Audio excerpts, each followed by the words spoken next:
வாழ்க வையகம், வாழ்க வையகம், வாழ்க வளமுடன். இந்த இனிய நல்ல நாளிலே சான்றோர் பெருமக்களாகிய உங்கள் அனைவரையும் பணிவன்போடு வணங்கி வாழ்த்தி இன்றைய நிகழ்வுக்குள் செல்லலாம். அனைவருக்கும் பணிவன்பான வணக்கங்கள், வாழ்த்துக்கள். வாழ்க வளமுடன், வாழ்க வளமுடன். அன்பானவர்களே, இந்த நாள் ஒரு இனிய நன்னாள். ஆசான் அருட்தந்தை அவர்கள் இந்த உலகிற்கு ஒரு நல்ல நாளாக நினைவு கூற செய்திருக்கிறார்கள். அருளன்னை அன்னை லோகாம்பாள் பிறந்த இந்த நாள்ல ஆகஸ்ட் 30 அவருடைய ஜெயந்தி தினத்தை நாம் மனைவி நலவேட்பு நாளாக விழாவாக கொண்டாடி கொண்டிருக்கிறோம் உலகம் முழுவதுமே. அத்தகைய சிறப்பு வாய்ந்த நன்னாள்ல மாலை நேரத்துல பேச வாய்ப்பு கிடைத்தமைக்கு பெருமகிழ்வோடு WCCITக்கு நன்றி செலுத்திக் கொள்கிறேன். நன்றி. வாழ்க வளமுடன், வாழ்க வளமுடன். ஆசான் அருட்தந்தை அவர்களை வணங்கி இன்றளவும் உலக மக்கள் அனைவருக்கும் முழுமையான வாழ்விற்கு மலவளக்கல யோகா சென்று சேர வேண்டும் என்ற அளவுல உலக சமுதாய சேவா சங்க தலைவர் 1000 பிறைகண்ட அண்ணல் பத்மஸ்ரீ மயிலானந்தன் ஐயா அவர்களையும் இத்தருணத்தில் இணைந்து வணங்கி, மேலும் நிர்வாகிகள், இயக்குநரக நிர்வாகிகள் அனைவர்தம் பாதம் பணிந்து வணங்கி, இந்த நல்ல நாளிலே காந்தம் பிறந்தது பிரபஞ்சம் விரிந்தது என்ற தலைப்புல உரையாற்றுவதற்கு நல்லதொரு வாய்ப்பை கொடுத்த மண்டல ஒருங்கிணைப்பாளர் WCCIT பால் கார்த்திக் அவர்களையும், இன்றைய நிகழ்ச்சி ஒருங்கிணைப்பாளராக இணைந்திருக்கின்ற அன்பு அருள்நிதி டாக்டர் K ராஜேஸ்வரி அம்மா அவர்களையும் வணங்கி இந்த நல்ல நாள்ல உரையை துவங்குகிறேன். ஆசான் அருள் தந்தை அவர்களால எல்லோரும் உயர்வடைந்து கொண்டிருக்கிறோம் வேதாத்திரியத்தின் சிறப்பை உணர்ந்து. இந்த வேதாத்திரிய தத்துவத்துல உச்சகட்டமாக ஆசான் நமக்கு வழங்கி இருக்கக்கூடிய ஒரு அருள் அமுதம் என்று சொன்னால் காந்த தத்துவ ஞானம்.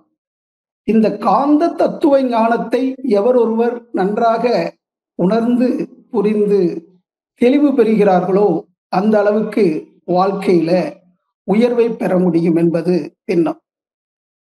அதனால இன்று அற்புதமாக ஒரு தலைப்பு அமைந்திருக்கிறது. காந்தம் பிறந்தது, பிரபஞ்சம் விரிந்தது. பிரபஞ்ச விரிவுக்கு காரணம் அடிப்படையாக இருப்பது இந்த காந்தம்தான். இந்த காந்த ஞானம் இருந்தாவே பிரபஞ்சம் எப்படி விரிந்தது என்ற அந்த தத்துவங்கள் நமக்கு முழுமையாக புரிந்துவிடும். ஆசான் அவர்கள் ஞான களஞ்சியத்துல 1674வது பாடலாக குறிப்பிட்டிருக்கிறார்கள். இந்த பேரியக்க மண்டலத்தை அப்படியே நினைச்சு பாருங்க. அதை ஒரு 10 தத்துவங்களாக புரிந்து கொள்ளுங்க என்ற அளவுல அந்த பாடலை சொல்லிட்டு இன்று இந்த தத்துவத்தை பற்றி ஆராய்ச்சிக்கு எடுத்துக்கொள்வோம். பேரியக்க மண்டலத்தை தத்துவங்கள் 10ஆக விளங்கிக் கொள்வோம். அப்படி விளங்கி கொண்டா என்ன ஆகுமா? பெரிய சுமை மனதிலிருந்து இறங்கிவிடும், மனம் அறிவாம் சிவமுமாகும். அப்ப மனம் அறிவினுடைய அலைதான். அந்த மனம் அறிவாகும் சிவமுமாகும் என்று குறிப்பிட்டிருக்கிறார்கள். அடுத்தவர், ஓரியக்கமற்ற நிலை வெட்ட வெளி இருப்பதுவே ஆதியாகும். இது முதல் தத்துவமாக மனசுல வச்சுக்கோங்க. உள்ளமைந்த ஆற்றலே உருண்டியங்கும் பின்னாகும். இது இரண்டாம். அதிலெழுந்த நேரியக்க விரிவலை நெடுவெளியில் களப்புற வான் காந்தமாட்சி. அந்த விரிவலை அது கலந்த நிலை காந்தம். மொத்தமாக 4 நிலையில வந்துருச்சு. நிகழ்காந்த தன்மாற்றம் அழுத்தம் ஒளி ஒளி சுவையாம் மனம் மனமா. அழுத்தம் ஒளி ஒளி சுவை மனம் மனமாக 6 தன்மைகள். இதுதான் 10 தத்துவம். சீரியக்க சிறப்புகளை விளைவுகளை உள்ளுணர்ந்தால் அது மெய்ஞானம். அப்ப பேரியக்க மண்டல அந்த எப்படி நடக்குது? சீரியக்க சிறப்புகளை விளைவுகளை உள்ளுணர்ந்தால் அது மெய்ஞானம். சிந்திப்போம் உணர்ந்திடுவோம், சிந்திப்போம் உணர்ந்திடுவோம், சேர்ந்திருப்போம் இறைநிலையோடு, சேர்ந்திருப்போம் இறைநிலையோடு என்றும் எங்கும். சேர்ந்திருப்போம் இறைநிலையோடு என்றும் எங்கும். அந்த வகையில இந்த பாடலை நினைவு கூறும் போது அருட்காப்பு என்பது நமக்கு நினைவுக்கு வர வேண்டும். அருட்பேராற்றல் இரவும் பகலும் எல்லா நேரங்களிலும் எல்லா இடங்களிலும் எல்லா தொழில்களிலும் உறுதுணையாகவும் பாதுகாப்பாகவும் வழி நடத்துவதாகவும் அமையுமாக என்ற அளவில் அந்த அருட்காப்பை எப்பொழுதுமே நினைவில் வைத்துக் கொண்டிருக்க வேண்டும். இறைநிலைக்குள்ளதான் நான் இருக்கிறேன், எனக்குள்ள இறைநிலை இருக்கிறது என்பதை எவரொருவர் உணர்ந்து அதோடு இணைந்து இருக்கிறார்களோ அவர்களோடு எப்பொழுதும் அந்த இறைநிலை நமக்கு உள்ளுணர்வாக இருந்து பேசும், வழி நடத்தும். அது எப்படி என்பதை பற்றி இன்னைக்கு விரிவாக சிந்திக்க இருக்கிறோம். ஆசான் அருள் தந்தை அவர்கள் அருளிய இந்த தத்துவத்தை விளங்கிக் கொள்ள இருக்கிறோம். இன்னைக்கு அருளன்னையோட ஜெயந்தி விழா, 111வது ஜெயந்தி விழா. மனைவி நல வேட்புனர் பெண்ணினுடைய பெருமதிப்பை உணர்ந்து கொள்ளக்கூடிய வகையில ஆசான் அவர்கள் அருளிய விளக்கங்கள் பல பல. அப்ப பெண் என்ற தன்மை என்ன என்பதை பற்றியும் சுவாமிஜி ஒரு குறிப்பை கொடுத்திருப்பார். பெட்டு என்றால் அடங்கி இருத்தல் என்று ஒரு குறிப்பு கொடுப்பார். அது அடக்கம் பெற்றிருக்கிறது என்பதற்காக அடங்குதல் என்பது வேறு, அடக்கம் பெற்றிருத்தல் என்பது வேறு. இப்ப இந்த சுத்த வெளியில அந்த ஆற்றல், உள்ளமைந்த ஆற்றல் அடக்கம் பெற்றிருந்தது. அந்த அடக்கம் பெற்றிருந்த அந்த ஆற்றல் தான் எழுச்சி பெற்று இன்னைக்கு உலகங்களாக உயிர்களாக தன்மாற்றத்துல தோன்றி இயங்கிக் கொண்டிருக்கிறது என்பதை புரிந்து கொண்டிருக்கிறது. ஆதியில உள்ளமைந்த அந்த ஆற்றல், அந்த சக்தி, அதை புரிந்து கொள்ள வேண்டும். சத்திய பொருளாகிய அந்த மெய்ப்பொருளிலிருந்து தோன்றிய சக்தி, அந்த சத்தே சக்தியாக இயங்கிக் கொண்டிருப்பதை உணர வேண்டும்.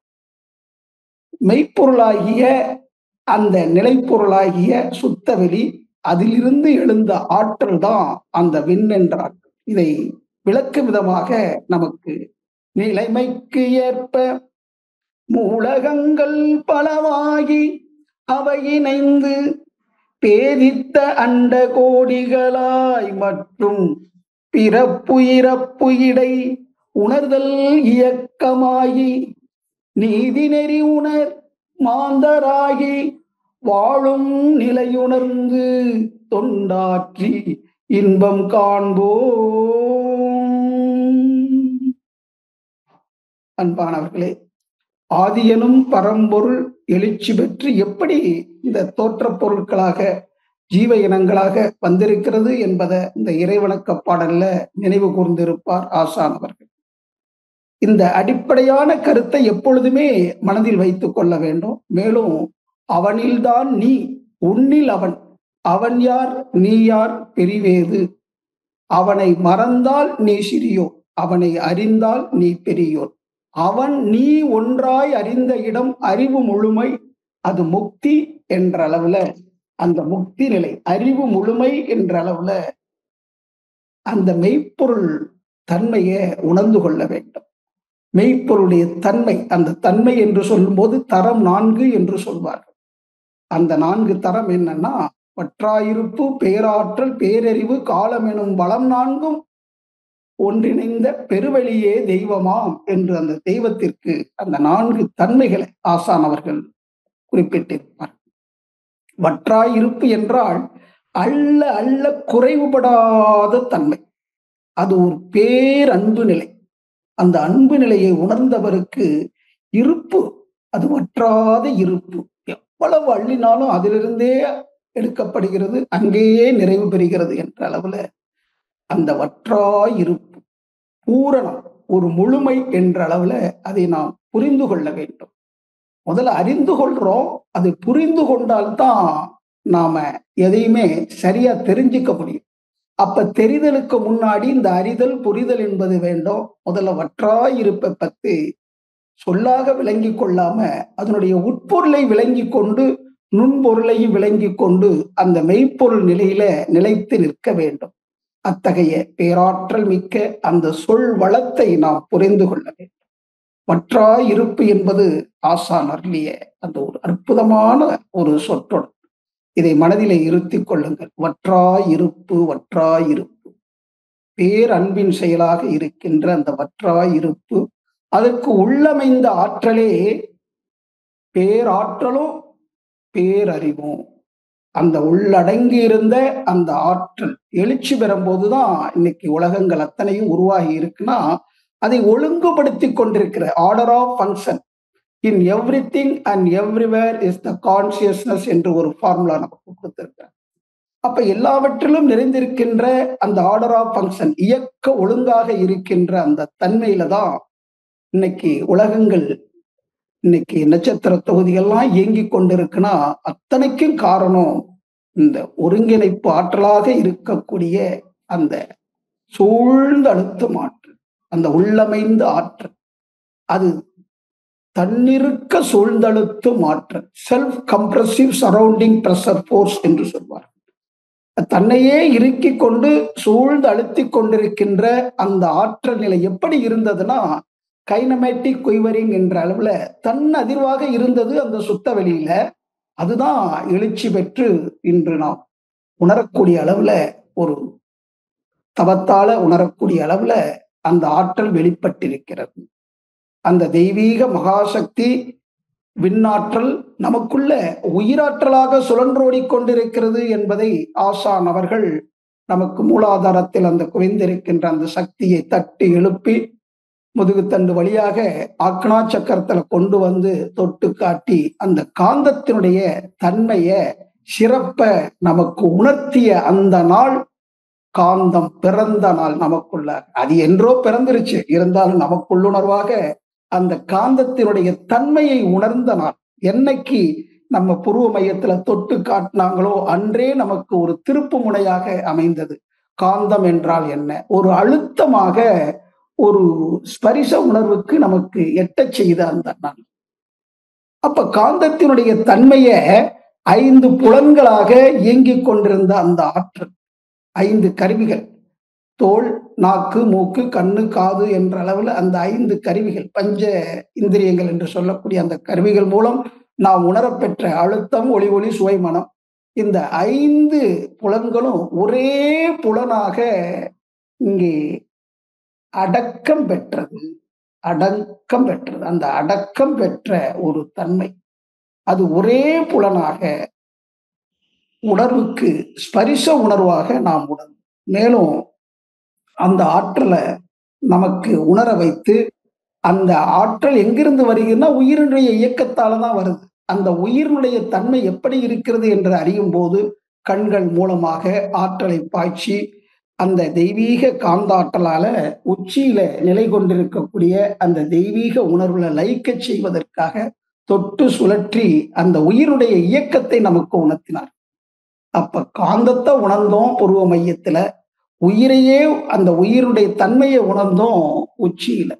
அதனாலதான் ஆசான் அவர்கள் அடிக்கடி நமக்கு ஞாபகம் ஊட்டுவார்கள், நெற்றியில் உச்சியில் ஞாபகமாயிரு. எப்பவுமே எப்படி இருக்கணும், நெற்றியில் உச்சியில் ஞாபகமாயிரு. உற்று உற்று பார்த்திடு உன்னை பின் உலகை. முதல்ல உன்னை பார்.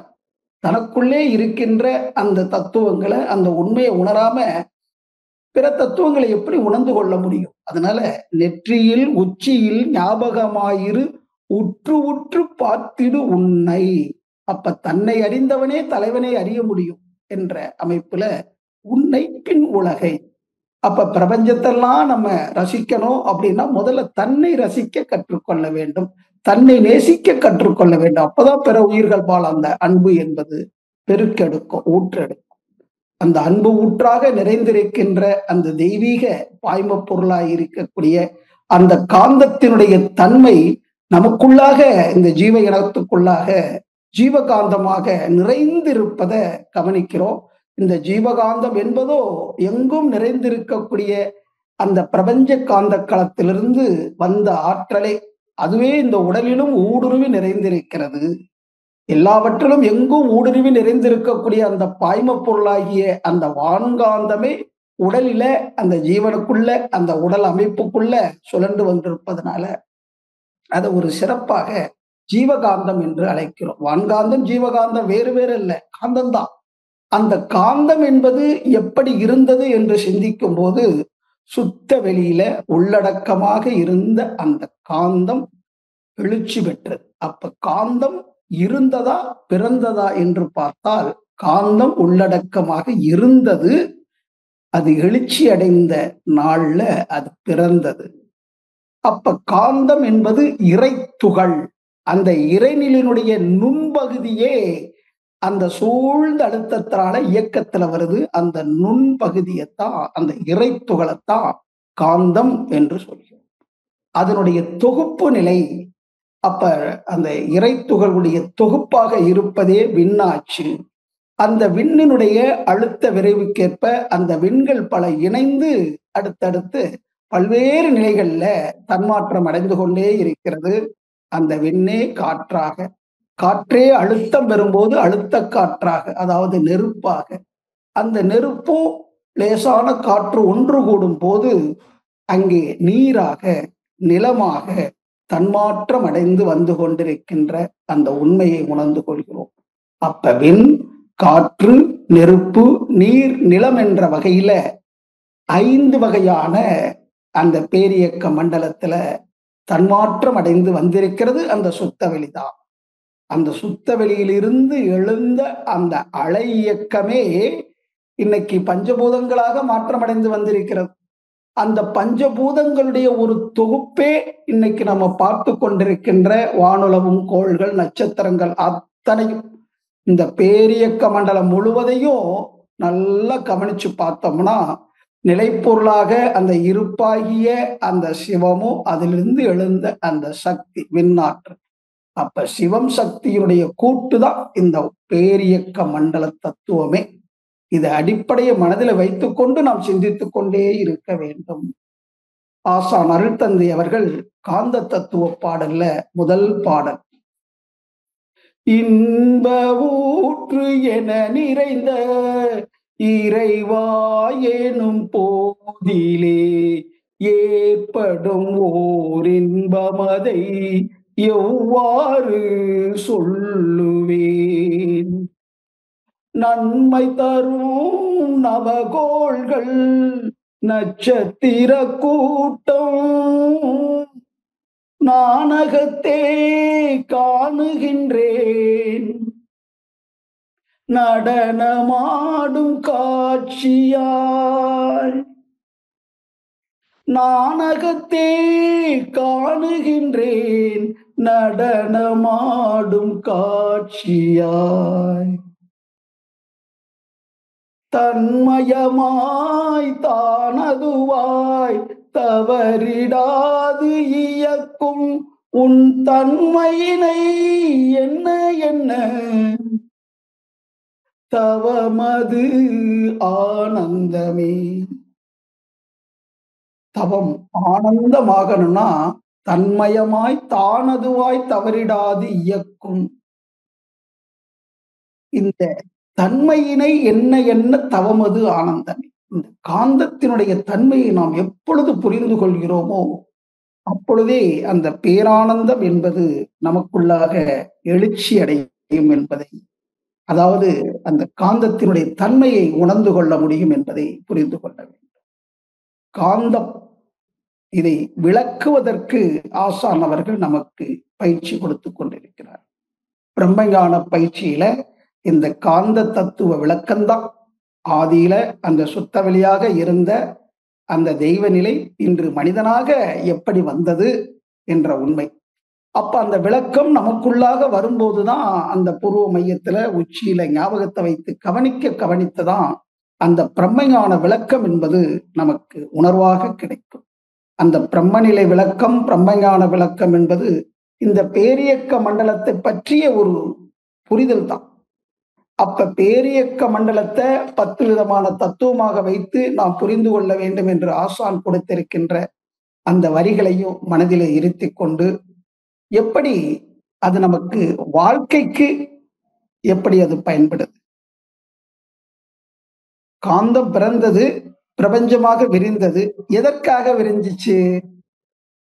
இந்த ஜீவராசிகளாக இந்த உலகத்துல பரிணமித்து வைத்திருக்கின்ற ஓரறிவு தாவர இனம் முதல் 6 அறிவு பெற்ற மனித இனம் வரையில வந்திருக்குது என்று பார்க்கும்போது, எல்லாவற்றிலும் உள்ளடங்கி இருந்த அத்தனை சிறப்புகளையும் உள்ளடக்கமாக பெற்றவன் மனிதன் என்பதை புரிந்து கொள்ள வேண்டும்.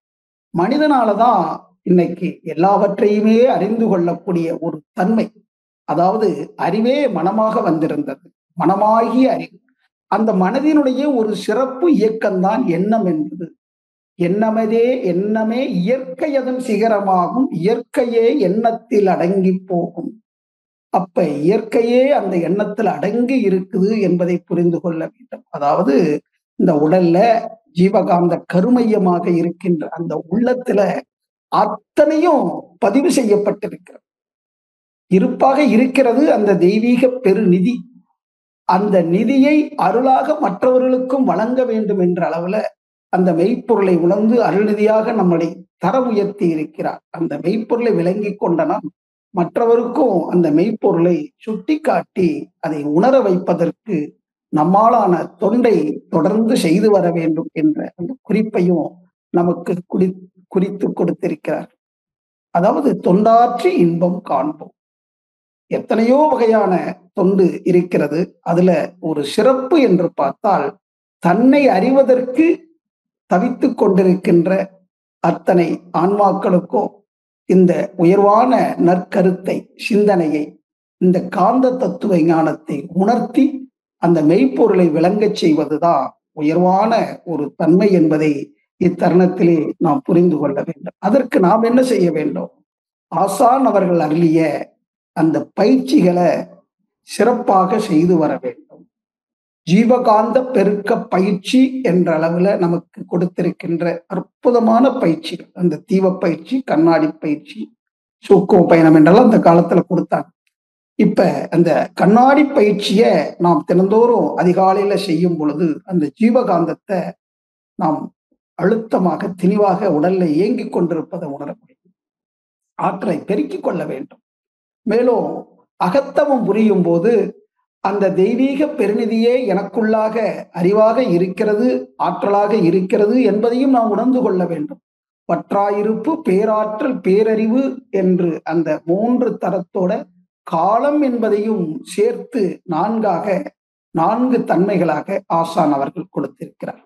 அப்ப காலம் என்பது என்ன என்று பார்த்தா அதுவும் வெளிதான் காலமாக இருக்குது. எப்படி என்று பார்த்தால், காலத்தின் நுண்ணழகு கண் சிமிட்டும் நேரம் என்று குறிப்பிடுவார். அப்ப அந்த இறைநிலையானது அந்த அதிர்வு உள்ளுக்குள்ள அமைந்த அந்த உள்ளதிர்வு இருக்கு இல்லையா, கைனமைட்டிக் குய்வரிங்கின்ற அந்த அதிர்வு நிலை, அந்த அதிர்வுல ஒரு அதிர்வுக்கும் அடுத்து இன்னொரு அதிர்வுக்கும் இடைப்பட்ட அந்த இடைவெளியத்தான் காலம் என்று குறிப்பிடுகிறோம். அப்ப 2 அதிர்வுக்கு இடையே உள்ள அந்த அலை நீளம், வேவ் லெங்த், அந்த வேவ் லெங்த் இருக்கு பாருங்க, அந்த நீளம் அது என்னவா இருக்குன்னா அந்த இடைவெளிதான் காந்தம். அப்ப வெளியே காந்தம், அதாவது வெளியே காலம். அப்ப காலம் என்பது என்னன்னா 2 அதிர்வுக்கு இடையில இருக்கக்கூடிய அந்த அலை நீளம், அந்த இடைவெளிதான் காலமாக இருக்கிறது என்பதை புரிந்து கொள்ள வேண்டும். வற்றாயிருப்பு, பேராற்றல், பேரறிவு, காலம். இந்த 4 தரத்தை விளங்கி கொண்ட நாம் அதன் பிறகு அந்த தன்மாற்றத்துல, இந்த பிரபஞ்ச தன்மாற்றத்துல, இந்த உலகம் இப்ப நாம இருக்கக்கூடிய அந்த சூரிய மண்டலத்தை சார்ந்த கோள்கள்லாம் உருவாச்சு பாருங்க. அதுல இந்த உலகத்துல உயிரின தன்மாற்றம் என்று ஆசான் அவர்கள் அற்புதமாக அதை விளக்கி இருக்கிறாங்க. எப்படி ஓரறிவு தாவரம் முதற்கொண்டு 6 அறிவு பெற்ற மனித இனமாக நாம் வந்திருக்கிறோம் என்பதையெல்லாம் குறிப்பு கொடுத்திருக்கிறார். அந்த ஓரறிவு முதல் 6 அறிவு வரை விரிந்து வந்திருக்கின்ற அந்த தன்மை, அதனுடைய உச்சகட்டம் தான் மனம் என்ற அந்த அறிவு நிலை, மனமாகிய அறிவு. அதை உணரும் போதுதான் அந்த அறிவினுடைய நிலை எப்படி இருக்கிறது என்பதையும் புரிந்து கொள்ள முடிகிறது. இந்த வானளவும் கோள்கள், நட்சத்திரங்களை பார்க்கிறோம். அது ஜடமாக பார்க்கிறோம். ஆனா அந்த ஜடப்பொருளாக இருந்தாலும் அதற்குள்ள அறிவு இயங்கிக் கொண்டிருக்கிறது. அது எப்படி என்றால் பேட்டர்ன், பிரிசிஷன், ரெகுலாரிட்டி என்ற 3 தன்மைகள்ல உருவமைப்பு, துல்லியம், இயக்க ஒழுங்கு என்ற அளவுல அந்த அறிவு செயல்பட்டு கொண்டிருப்பதையும் நமக்கு உணர்த்தி இருக்கின்றார். மேலும் ஜீவராசிகள்ல எப்படி இருக்கிறது? காக்னிஷன், எக்ஸ்பீரியன்ஸ் அண்ட் டிஸ்கிரிமினேஷன் என்ற அளவுல உணர்தல், துய்த்தல், பிரித்துணர்தல் என்ற அளவுல அந்த அறிவு இயங்கிக் கொண்டிருக்கிறது. மேலும் மனித இனத்துல தன்னையே அறிய வேண்டும் என்ற அளவுல செல்ஃப் ரியலைசேஷன் என்ற அளவுல தன்னிலை விளக்கம் பெறுவதற்கு உதவியாக இருப்பதும் அந்த அறிவு நிலையே என்பதை புரிந்து கொள்ள வேண்டும். இப்ப அறிவுனா அது இயக்க ஒழுங்காக எல்லா இடத்திலையும் நீக்கமர நிறைந்திருக்கக்கூடிய அந்த தெய்வீக வெளி என்பதை புரிந்து கொள்ள வேண்டும். அறிவு வேறு, வெட்ட வெளியாகி இருக்கக்கூடிய அந்த சுத்த வெளி வேறு என்பது அல்ல. அந்த முழுமை நிலையில பார்க்கும் போதுதான் அந்த இறைநிலையே அறிவாக இருக்கிறது. அந்த உணர்வு நிலைக்கு நாம் வர வேண்டும் என்றால் ஆக்கினை துரியத்துல உச்சியில, நெற்றியில் உச்சியில் ஞாபகமாயிரு, உற்று உற்று பார்த்திடு உன்னை பின் உலகை. அதனால என்ன ஆகும்? கற்றபடி அந்த கருத்தை உணர்ந்த பிறகு கற்றபடி நம்ம வாழணும், கற்றிடுவோம். அந்த கருத்துணர்ந்து வாழ வேண்டும் என்ற அளவுல அந்த ஒரு அற்புதமாக அந்த வரி வரும். நான் சொல்றேன். பற்றற்று வாழும் பழக்கம் இயல்பாகும். அப்ப என்ன ஆகும் அப்படின்னு பார்த்தா, அந்த கற்றபடி நடந்துட்டா நாம அந்த பற்றற்று வாழக்கூடிய பழக்கம் இயல்பாக வந்துடும் என்ற அளவுல அந்த வரிகளை கொடுத்திருப்பார். கற்றிடுவோம். எதை? அந்த நெற்றியில உச்சியில எப்பொழுது ஞாபகமாக இருக்க வேண்டும் என்ற அளவுல. ஒரு நிறைவு கவியில ஒரு 4 வரி அதை நான் பாடி காட்டுறேன். இருப்பு நிலை வெளியாய் இயக்க அலைவின்னாய் உருப்பொருள் அத்தனையும் உருவானதறிந்திட்டேன். இருப்பு நிலை வெளியாய் இயக்க அலைவின்னாய் உருப்பொருள் அத்தனையும் உருவானதறிந்திட்டேன். கருப்பொருள் காந்தமாகி கண்டு கேட்டு உண்டு உணரும். கருப்பொருள் காந்தமாகி கண்டு கேட்டு உண்டு உணரும் திருப்பொருள் மனமாக திகழ்வதை உணர்ந்த பின்னே இன்று நான் நிறைவு பெற்றேன். இறைவா, இன்று நான் நிறைவு பெற்றேன். நின்றேன், நடந்தேன், உனை நினைந்து தேடி சென்றேன், அலைந்தேன் பல இடங்கள். சிந்தனை விரிந்த பின்னே இன்று நான் நிறைவு பெற்றேன். வாழ்க வளமுடன். அந்த பாடலை நம்ம கேட்கும் போதெல்லாம் உள்ளம் உருகும், நெகிழும். எங்கெங்கோ தேடி அலைந்து கடைசியில அந்த தெய்வத்தினுடைய இருப்பிடம் நமக்குள்ளாகத்தான் அது அறிவாக இருக்கிறது என்பதை புரிந்து கொள்ளும் போது ஏற்படக்கூடிய ஒரு மகிழ்ச்சி, ஒரு நிறைவு, அந்த ஆனந்தத்தை வார்த்தைகளால சொல்லவே முடியாது. பெரியக்க மண்டலம் பெரிதுதான் என்றாலும் ஓர் இயக்கமாக உந்தன் உடலாக காணுகின்றேன். சீரியக்கங்கள் எல்லாம் சிந்திக்க பெரும் வியப்பே. சீரியக்கங்கள் எல்லாம் சிந்திக்க பெரும் வியப்பே.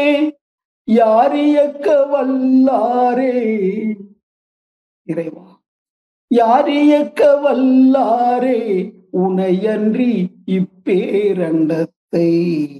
இன்று நான் நிறைவு பெற்றேன் இறைவா, இன்று நான் நிறைவு பெற்றேன். அந்த பேரியக்க மண்டலமாக விரிவு பெற்றிருக்கின்ற அந்த தெய்வீகத்தை நினைத்து பாருங்க. அதோட இந்த உடலும் உயிரும் மனமும் அந்த தெய்வீகமாகிய அறிவும் இணைந்தே இருக்கிறது. இந்த உடலுக்கு தேவையான அத்தனை ஆற்றல்களும் அந்த பேரியக்க மண்டல நிகழ்ச்சிகள் இருந்துதான் நமக்கு வந்து கொண்டிருக்கிறது. இந்த உடலும் மனமும் சிந்தித்து பார்த்தா இந்த உடலாகிய அந்த தன்மை பரம்பொருளுடைய கூறுதான் என்பது புரிந்துவிடும். பரம்பொருளுடைய அந்த பக்குவம், கூட்டு பக்குவம், பஞ்சபூதங்களுடைய இணைப்பு இயக்கம்தான் இந்த பரு உடல் என்பது. இது நிலையானதா என்று சிந்தித்து பார்த்தால் மாறிக்கொண்டே இருக்கக்கூடிய தன்மையுடையது. ஆனா மாற்றம் எல்லாமே அந்த கடலுக்கு, கடல்ல அதாவது அலைகளுக்கு அடித்தளமாக கடல் போன்ற அந்த மெய்ப்பொருளே நிலையாக இருப்பதை உணர முடியும். அதனாலதான் இந்த உடலுக்கு கூட மெய் என்று பெயர். அந்த மெய்ப்பொருளால் ஆக்கப்பட்ட இந்த உடல், ஆனா அந்த கடலிலிருந்து எழுந்த அலை போலதான் இன்னைக்கு நாம் காணுகின்ற தோற்ற பொருட்கள் அத்தனையும் அது ஒரு நிகழ்ச்சி என்று ஆசான் அவர்கள் குறிப்பிடுவார்கள். தோன்றி இயங்கிக் கொண்டிருக்கின்றன, அதுக்கு நிறைவு என்பதும் இருக்கும். அந்த தோற்றம், இயக்கம், ஒரு நிறைவு, இது எல்லாமே நடந்து கொண்டே இருக்கிறது இந்த பேரியக்க மண்டலத்துல. அந்த பேரியக்க மண்டலத்துக்குள்ளதான் நாமும் அடங்கி இருக்கிறோம். இந்த வான்காந்த களத்துக்குள்ளதான் இந்த ஜீவகாந்தமாக இருக்கின்ற இந்த உடலும், அதாவது இந்த உடலுக்குள்ள கொண்டிருக்கக்கூடிய ஜீவகாந்தமும் இணைப்பு பெற்றே இருக்கிறது என்பதை புரிந்து கொள்ள வேண்டும். இந்த இணைப்பாலதான் நாம இங்கே ஆக்கினையில அழுத்தத்தை உணர்ந்து, உச்சியில உயிர் இயக்கத்தை உணர்ந்து, அந்த உயிரினுடைய விரிவு, அந்த விரிவே உச்சிக்கு மேலாக 12 அங்குல அளவுல விரிந்து, அதற்கு அப்பால சந்திரன் சூரியன் என்ற அளவுல விரிவு பெற்று இந்த பேரியக்க மண்டல அளவுல அப்படியே விரிந்து நிற்கக்கூடிய அந்த அகக்காட்சியாக நம்மையே அறியக்கூடிய அந்த நிலைக்கு ஆசான் அவர்கள் உயர்த்தி இருக்கிறார்கள். இதெல்லாம் இயல்பாக இப்ப வார்த்தைகளால சொல்லும் போதே மனசு அது விரிஞ்சிருமா? ஏற்கனவே பழகியவர்களுக்கு இதை சொல்ல சொல்ல மனம் விரிந்து நிலை பெற்று இருப்பதையும் உணர முடியும். அந்த பேரியக்க மண்டலத்துக்கு அப்பாலையும் பேரியக்க மண்டலத்துக்கு உள்ளாகவும் ஊடுருவி நிறைந்து அந்த இயக்கமாக இயங்கிக் கொண்டிருக்கின்ற கோள்களாகவும் நட்சத்திரங்களாகவும் இயக்கம் பெற்றிருப்பதும் அந்த வெளியே என்பதும் உணரப்பெறும். இதுதான் பகுத்துணர்வில் தொகுத்துணர்வு என்ற ஒரு பண்பாடு. எல்லாத்தையும் தொகுத்து பார்க்கும் போதுதான் நாமும் அந்த இறைநிலைக்குள் அடக்கம் என்பது புரியும். அடக்கம் அமரருள் உய்க்கும், அடங்காமை ஆறிருள் உய்த்து விடும் என்ற அளவுல சிந்தித்து பார்க்க வேண்டும். அந்த சிந்தனை என்பதுதான் மனிதனுடைய ஒரு சிறப்பு. வாழ்க்கையில எத்தனையோ பொருட்களை நாம சம்பாதிக்கிறோம், சந்தோஷமா அனுபவிக்கிறோம். ஆனா இந்த பேரியக்க மண்டலத்துல நடந்து கொண்டிருக்கின்ற அந்த இயக்கங்களையும் அந்த இயக்க விளைவுகளையும் சிந்திக்க சிந்திக்க ஒரு ஆனந்தம், ஒரு மகிழ்ச்சி, நிறைவு, சலிப்பில்லாத பேரின்பம் என்று ஆசான் அவர்கள் குறிப்பிடுவார்கள். இந்த காந்த தத்துவ ஞானத்தை நாம புரிந்து கொள்ள வேண்டும். அது புரிந்து கொண்டால் அதை விட ஒரு உயர்ந்த தன்மை உலகத்துல எதுவுமே இருக்காது. நாம அந்த உயர்வோடு இந்த காந்த தத்துவ ஞானத்தை தினம் தினம் சிந்திக்க வேண்டும். சிந்தித்து வாழ்க்கையில பயன் கொள்ள வேண்டும். பஞ்சபூத நவக்கிரக தவமோ இறைநிலை தவமோ நமக்கு அதற்கு பேருதவியாக இருக்கும். தினம் தினம் அந்த அகக்காட்சியில அந்த தவத்தினுடைய தன்மைகளை சிந்திக்க சிந்திக்க இறை உணர்வு என்பது நமக்குள்ளாக ஊற்றெடுக்கும். அந்த இறை உணர்வுடைய தன்மைதான் நமக்கு அன்பாக, கருணையாக வெளிப்படுகிறது. அற உணர்வாகவும் மேம்படுகிறது. அப்ப அற உணர்விலேயே நாம் லயிக்க வேண்டும் என்று சொன்னால் அதற்குரிய பயிற்சி வேண்டும், முயற்சி வேண்டும். அன்பும் கருணையுமாய் அகன்ற நிலையில் உள்ளாய், என் மனதை விரித்து இணைத்து கொண்டாய் உன்னுள்ளே. கண்ம வினைகள் எல்லாம் கழிந்தன உணர்கின்றேன். கண்ம வினைகள் எல்லாம் கழிந்தன உணர்கின்றேன். உன்னை அறிந்துய்ய உலகோர்க்கு தொண்டு செய்வேன். இன்று நான் நிறைவு பெற்றேன். இறைவா, இன்று நான் நிறைவு பெற்றேன்.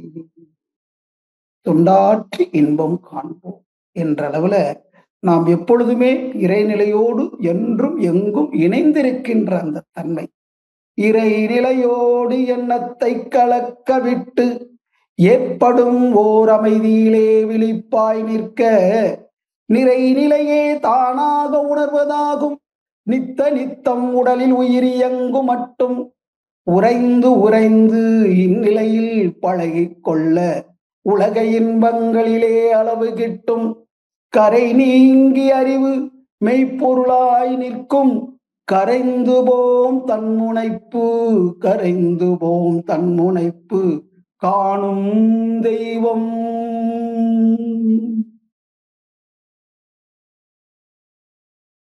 தன்முனைப்பு என்ற ஒரு தன்மை, அதுதான் இன்னைக்கு உலகத்துல பல துன்பங்களுக்கு காரணமாக இருக்கிறது.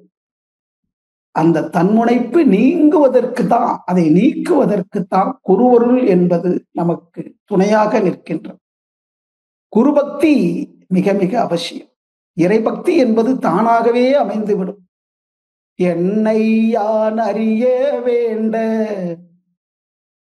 இறைவா என் குருவாய் வந்தாய். சென்னியில் சிந்தை வைத்து சீர்தவம் உரையாய் செய்தேன். உன்னையே என்னுள் காட்டி உள் நிறைந்து அறிவாய் நின்றாய். முன்னை சேர்வினை தூய்மைக்கே முயன்று அறநெறி வாழ்கின்றேன். முன்னை சேர்வினை தூய்மைக்கே முயன்று அறநெறி வாழ்கின்றேன். அப்ப முன்னை சேர்வினை என்னது? முன்னோர்கள் செய்த வினைப்பதிவு வித்தில் உண்டு. மூளையிலே உன் செயலின் பதிவனைத்தும் உண்டு. பின்னை நீ புலனைந்து இயக்கி பெற்ற பழக்க பதிவும் உண்டு என்ற அளவில் அந்த 3 வினை, சஞ்சிதம், பிராரப்தம், ஆகாமியம் என்று சொல்லக்கூடிய இந்த சஞ்சிதமும் பிராரப்தமும் கூடிய அந்த தன்மையில நாம் செய்ய இருக்கின்ற வினை, முன்வினை, தன்வினை, பின்வினை என்ற அந்த 3 வினைப்பதிவுகளும் தான் இன்னைக்கு நமக்கு ஆட்சி செய்து கொண்டிருக்கு. அந்த வினைப்பதிவு தான் இன்னைக்கு எல்லா செயலுக்குமே காரணமாக அமைகிறது. அப்ப நல்வினைகளை, நல்ல தன்மைகளை, விளைவுகளை தரக்கூடிய எண்ணங்கள் நமக்கு வர வேண்டும் என்றால் துரியத்துல ஆழ்ந்து தவம் செய்ய வேண்டும். நலம் தீது என இரண்டும் கண்டு நச்சு விலை இச்சைகளை கழித்துவிட்டு நலமேயும் எண்ணமே மீதம் கொள்வாய். எப்ப? உச்சியில ஞாபகத்தை வைத்து செய்ய அடிப்படையான இந்த துரிய தவத்தை நாள்தோறும் இயற்றி நல்லது கெட்டது தெரிந்து கொள்ள வேண்டும். அந்த நல்லது கெட்டதை தெரிந்து கொண்டு நலம் தரக்கூடிய செயல்களையே நாம் செய்ய வேண்டும். அதுதான் பிறர் துன்பம் போக்கும் அன்பு. அது கருணையாக மலர்ச்சி அடைகிறது. அன்பும் கருணையும் நிறைந்த அந்த தன்மை. அன்பு என்பது எங்கும் ஊடுருவி நிறைந்திருக்கக்கூடிய அந்த தெய்வீக பெருநிதியாகிய அந்த அறிவினுடைய ஒரு பக்குவம். அந்த அறிவுதான் இன்னைக்கு பக்குவமாக எந்த அளவுல ஒத்து இயங்க வேண்டும் என்ற அளவுல இயங்கிக் கொண்டிருக்கிறது பாருங்க. அந்த அறிவினுடைய ஒரு பக்குவ நிலைதான் அன்பு நிலை என்பதை புரிந்து கொள்ள வேண்டும். அன்பர்களே வாரி அறிவின் இருப்பிடம் அறிந்து இன்பமுற அன்பு நிலையதை ஏக நிலையதை அறிந்திடலாம் என்று இங்கு அன்பர்களே வாரி என்ற அளவுல அந்த அன்பு நிலை என்பது அறிவினுடைய ஒரு பக்குவ நிலை என்பதை புரிந்து கொள்ள வேண்டும். இன்னும் ஆழ்ந்து சொல்ல போனா அந்த அறிவு என்பதும் அன்பு என்பதும் நமக்குள்ள இருக்கக்கூடிய அந்த காந்தம் தான். அன்பு என்பது நமக்குள்ள அந்த பக்குவத்துல இருக்கக்கூடிய அந்த ஜீவகாந்தம் தான். அந்த ஜீவகாந்தமே அன்பாக இருக்கிறது. அது எழுச்சி நிலையில, மனமாகிய தன்மையில, அந்த எண்ணத்தினுடைய சிறப்புனாலதான் நன்மை தீமை என்பதையெல்லாம் பிரித்து பார்க்கக்கூடிய ஒரு தன்மையில இயங்கிக் கொண்டிருக்கின்ற ஒரு அறிவு. இந்த அறிவுக்கெல்லாம் அடித்தளமாக இருப்பது அந்த வான்காந்த நிலையில் இருக்கக்கூடிய அந்த பேரறிவு என்பதையும் புரிந்து கொள்ள வேண்டும். அந்த பேரன்புக்குள்ளதான் எல்லாமே அடங்கி இருக்கிறது. அன்பும் சிவமும் இரண்டென்பர் அறிவிலர். அன்பே சிவமாவது ஆறும் அறிந்தபின் அன்பே சிவமாய் அமர்ந்திருப்பார் என்ற அளவில் வரும் இல்லையா? அந்த அன்பும் சிவமும் வேறு வேறு அல்ல என்பதை புரிந்து கொள்ள வேண்டும். அறிவு இலர்னா அதை பற்றி சிந்திக்க தெரியாதவங்கன்னு அர்த்தம். அறிவு இல்லாதவங்கன்னு கிடையாது. அறிவு எல்லாருக்குள்ளும் அடங்கி இருக்கிறது. குருட்டினை நீக்கும் குருவினை கொள்ளார், குருட்டினை நீக்கா குருவினை கொள்வர். குருடும் குருடும் சேர்ந்து குருட்டாட்டமாடி குருடும் குருடும் குழி விழுமாறே என்று திருமூலர் ஒரு குறிப்பு கொடுத்திருப்பார். அப்ப அந்த அந்த அறியாமையை நீக்கக்கூடிய குரு நமக்கு கிடைத்திருப்பது எவ்வளவு பெரிய ஒரு நிதி. உலகத்துல வாழ்வாங்கு வாழ வேண்டும் என்று சொன்னால் எங்கும் நீடித்து நிலைத்திருக்கக்கூடிய மாறாத ஒன்றை இந்த மனமாகிய அறிவு பற்றி கொள்ள வேண்டும். பற்றுக பற்றற்றான் பற்றினை. எதற்கு? அப்பற்று விடற்கு என்ற அல்ல. இந்த உலகப் பொருட்கள் மீது நாம் கொண்டிருக்கின்ற அந்த மோகம், இந்த உலகப் பொருட்களுக்கெல்லாம் மூலமாக இருக்கின்ற, ஆதியாக இருக்கின்ற அந்த தெய்வீக பெருநிதியை உணர்ந்து கொண்ட பிறகு அங்கே ஒன்றுமில்லாத தன்மை என்று சொல்வதை விட ஒன்றே பலவாகி வந்திருக்கிறது. இந்த நம்ம காணக்கூடிய காட்சிகள், நிகழ்ச்சியில் அத்தனையும் அந்த ஒன்றினுள்ள அடக்கம் என்ற அளவுல அந்த ஒன்று என்று வந்த பிறகு அந்த ஒன்று இன்னொன்றை எப்படி பற்ற முடியும்? அந்த ஓர்மை நிலையில பழக பழக அந்த ஒருங்கிணைந்த அந்த தெய்வீக பெருநிதியை நாம் கண்டுகொள்ளலாம். அந்த பிரம்ம வித்தை செய்கின்ற சூட்சுமம், அதாவது எத்தனையோ வித்தைகள் இருந்தாலும் அந்த பிரம்மம் பண்ற வித்தை மாதிரி உலகத்துல உண்டா? யோசிச்சு பாருங்க. எவ்வளவு பெரிய வித்தை! ஒரு சின்ன விதைக்குள்ள எவ்வளவு பெரிய மரத்தையும் அந்த ஒரு சின்ன விதைக்குள்ள அடக்கி வச்சிருது. அதே மாதிரி ஒரு நெல்மணியை போட்டா நூற்றுக்கணக்கான நெல்மணிகளை தருது. இந்த ஒரு ஒரு குறிப்பா ஒரு விந்து நாதத்தரவோ பனித்துளி போல் அளவான நாதவிந்தின் சேர்க்கை பல அவயவங்களாகி நினைத்தவுடன் அங்கும் இங்கும் எங்கும் நிறைந்துவிடும் எண்ணத்தின் இயல்பும் கண்டேன் என்று உடலமைப்பை பத்தி சொல்லும் போது சொல்லுவார். அப்ப பனித்துளி போல் அளவான நாதவிந்தின் சேர்க்கை இந்த பல அவயங்களாகி இந்த உடலாக எப்படி உருப்பெற்று வந்திருக்கிறது? எவ்வளவு பெரிய சூட்சும பொருளாக அந்த மெய்ப்பொருள் இருக்கிறது. இதையெல்லாம் சிந்திக்க சிந்திக்க நமக்கு ஒரு பேர் ஆனந்தம் என்பது இருக்கும் என்பதை நாம் புரிந்து கொள்ள வேண்டும். அன்பானவர்களே, இந்த நல்ல நாள்ல நாம் சிந்திக்க சிந்திக்க அந்த ஆற்றல் என்பது நமக்குள்ள பெருகிக்கொண்டே இருக்கும். அந்த ஆற்றல் என்றுமே வற்றாத ஒரு பெருநிதி என்பதை புரிந்து கொள்ள வேண்டும். அத்தகைய பெருநிதி நமக்கு கிடைத்திருக்கிறது என்றால் நாம் எவ்வளவு பெரிய புண்ணியம் செய்தவர்களாக இருக்க முடியும்.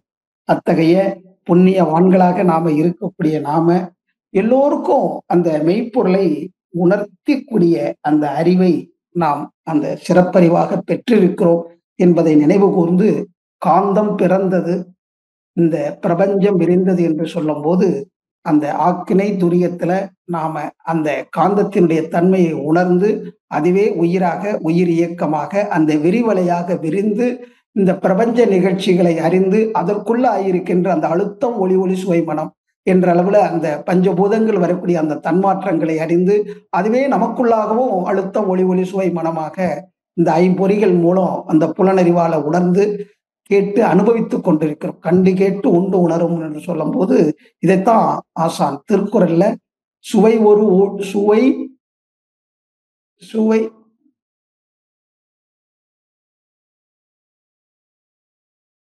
சுவை ஒளி ஊறு ஓசை நாற்றம் என்ற ஐந்தின் வகைதறிவான் கட்டே உலகு என்று அந்த திருக்குறள் வள்ளுவத்திலையும் பேசப்பட்டிருக்கிறது. இதையெல்லாம் புரிந்து கொண்டு இந்த பேரியக்க மண்டல நிகழ்ச்சிகளை புரிந்து கொண்டு அந்த வித்தையை, பிரம்ம வித்தையை எப்பொழுதும் மனதில் வைத்துக் கொள்வதற்கு ஏற்றதாக ஒரு பாடலோடு நிறைவு செய்து கொள்கின்றேன். வித்தை என்றால் பிரம்ம வித்தை உயர்வதாகும், வேதாந்தம் பேசுவதால் கிட்டிடாது. அத்துவிதமாகி அவனெங்குமாகி அணுமுதலாய் அண்டங்களாகி தாங்கும் சுத்தவெளி சூனியமாய் நிறைந்த தன்மை சூட்சுமமாய் அனுபவமாய் அறிந்து நிற்கும் தத்துவத்தின் முடிவான தானேயான தனையறிந்த வித்தையது தர்க்கம் வேண்டாம். தனையறிந்த வித்தையது தர்க்கம் வேண்டாம்.